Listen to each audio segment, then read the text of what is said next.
Class 11th physics. देखिए, इसके पहले वाले वीडियो में हम लोग एप्लीकेशन ऑफ डायमेंशनल इक्वेशन देखे हैं, जिसको यूजेज ऑफ डायमेंशनल इक्वेशन भी कहते हैं। और उसमें हमने ये देखा है, फर्स्ट एप्लीकेशन था checking the accuracy of the various formula, तो उस पर एक एग्जाम्पल हमने दिया था। फिर दूसरा का हम लोग देखे application conversion of one system of units into another.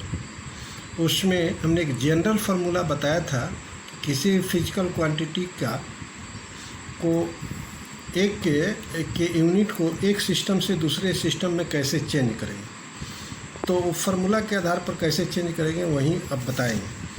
तो देखिए, दूसरा एप्लीकेशन क्या है कि कन्वर्सन ऑफ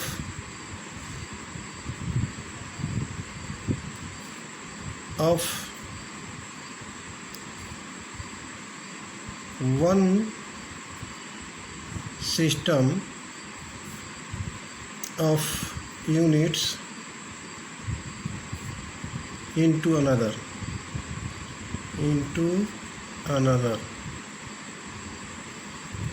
ठीक है। अब कैसे हम लोग, जैसे एक जनरल फार्मूला बताए थे आपको कि एक सिस्टम में उस फिजिकल क्वांटिटी का अगर यूनिट का न्यूमेरिकल वैल्यू दिया है तो दूसरे यूनिट में उसका न्यूमेरिकल वैल्यू कैसे ज्ञात करेंगे। उसके लिए हमने फार्मूला बताया था कि n2 बराबर डायमेंशनल फार्मूला के तहत कैसे ज्ञात करेंगे, n1 into m1 by m2 to the power a गुने l1 by l2 to the power b गुने t1 by t2 to the power c। ये जनरल फार्मूला हमने बताया था। अब इसमें किसी भी फिजिकल क्वांटिटी के यूनिट को, वन सिस्टम ऑफ यूनिट को दूसरे सिस्टम ऑफ यूनिट में हम चेंज कर सकते हैं। अभी एग्जांपल देकर आपको बताएंगे। Where n1 is the numerical value in one system of unit, n2 is the numerical value of the quantity, numerical value in other system, ठीक है। तो और m1 समझ रहे हैं, मास है फर्स्ट वन सिस्टम में, m2 मास है अदर सिस्टम में। उसी प्रकार L1 क्या है, मास है वन सिस्टम में। L2 क्या है, यह लेंथ का, L1 क्या है, लेंथ का डायमेंशन है वन सिस्टम में। फिर L2 क्या है, लेंथ का डायमेंशन है अदर सिस्टम। उसी प्रकार T1 और T2 जो है रेस्पेक्टिवली 1 और 2 सिस्टम में टाइम के डायमेंशन है। डायमेंशन मतलब इसके पावर्स, देखिए पावर या पावर के रूप में आपको दिया गया है। तो जैसे मान लो एग्जाम्पल के रूप में हम लोग एक लेते हैं कि हम लिखते हैं, जैसे आपको क्वेश्चन में दे गया, कन्वर्ट डायमेंशनली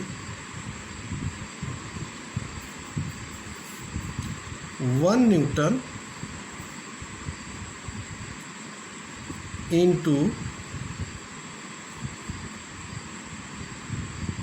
इंटू डायन।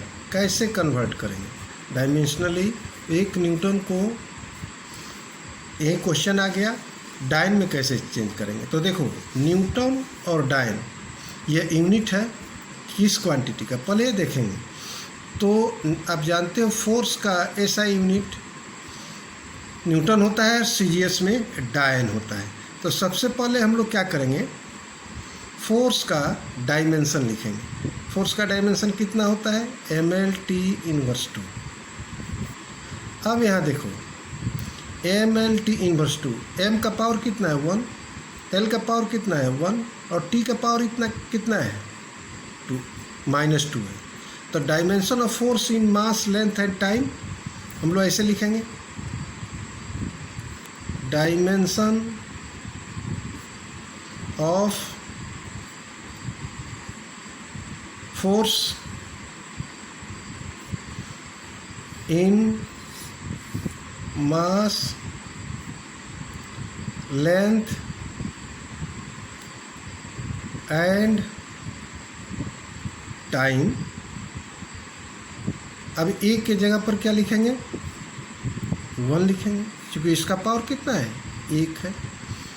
फिर बी के जगह पर 1 लिखेंगे, क्योंकि एल का पावर कितना है 1 है। और फिर सी के जगह पर हम लोग -2 लिखेंगे, क्योंकि टी का वैल्यू पावर कितना है -2 है। अब हम लोग क्या करते हैं, इसमें इसका वैल्यू रखते हैं। जैसे मान लो इस फार्मूला से, क्योंकि n1 क्या है न्यूमेरिकल वैल्यू ऑफ फोर्स है, तो कितना दिया है 1 दिया है। और n2 क्या है न्यूमेरिकल वैल्यू ऑफ फोर्स है इन डायल पूछ रहा है। तो n2 बराबर सीधे लिखेंगे n1 m1 फार्मूला को m2/m2 to the power u। फिर लिखेंगे L1/L2 to the power b, T1/T2 to the power minus c लिखेंगे। अब देखिए, अब इसका वैल्यू तुम रख दो, a के जगह पर कितना है m1/m2 लिख दिए, तो वह उसका वैल्यू कितना है a के जगह पर 1 है, 1 कर दिए। L1/L2, तो b के जगह पर कितना है वैल्यू b का 1 है। फिर T1/T2, इस c के जगह पर कितना वैल्यू है -2। अब देखो n1 दिया हुआ है, गिवन 1 न्यूटन दिया है, देखो यहाँ 1 न्यूटन, तो न्यूमेरिकल वैल्यू है n के, n1 की जगह पर 1 लिख दिए। m1/m2 है, तो m1 क्या है मास ऑफ द क्वांटिटी है इन SI। तो SI में मास ऑफ द क्वांटिटी कितना क्या यूनिट होता है kg, तो 1 kg। फिर m2 क्या है मास इन CGS है, तो ये क्या हो गया ग्राम हो गया।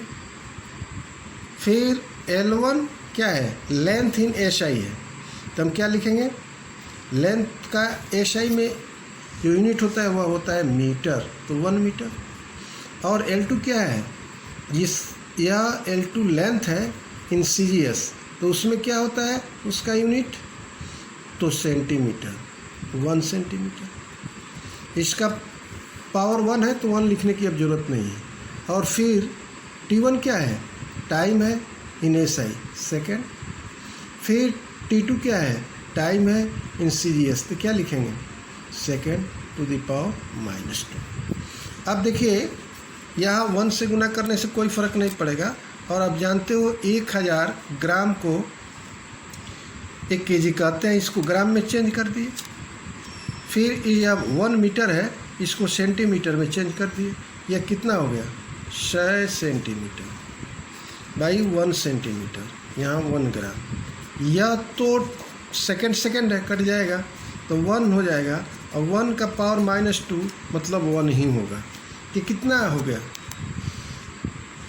10, यह पावर हो गया आपको 10 का 1 2 3 4 5, तो हम क्या लिखते हैं 10 टू द पावर 5। तो यह न्यूमेरिकल वैल्यू कितना आ गया इसका, n2 का वैल्यू कितना आ गया 10 टू द पावर 5। इसका मतलब यह है कि ये क्या हो गया डायल हो गया। तो इसको हम लोग लिख देंगे कि 1 न्यूटन बराबर 10 टू द पावर 5 डायल। इसका मतलब है कि किसी भी फिजिकल क्वांटिटी के यूनिट्स को वन सिस्टम से दूसरे सिस्टम में डायमेंशनली चेंज करने के लिए आप वन डायमेंशनली चेंज करने के लिए इस मेथड का उपयोग कर सकते हो। यह बहुत ही आसान मेथड है और इससे बहुत से क्वांटिटी आपको मिलेगा जिसको चेंज भी करोगे। अगर कोई प्रॉब्लम होगा तो तुम पूछ भी सकते हो, ठीक है ना। और एक प्रत्येक जो एप्लीकेशंस है डायमेंशनल इक्वेशन का एक एक एग्जाम्पल हम बता दिए हैं और उस आधार पर तुम लिख लेना।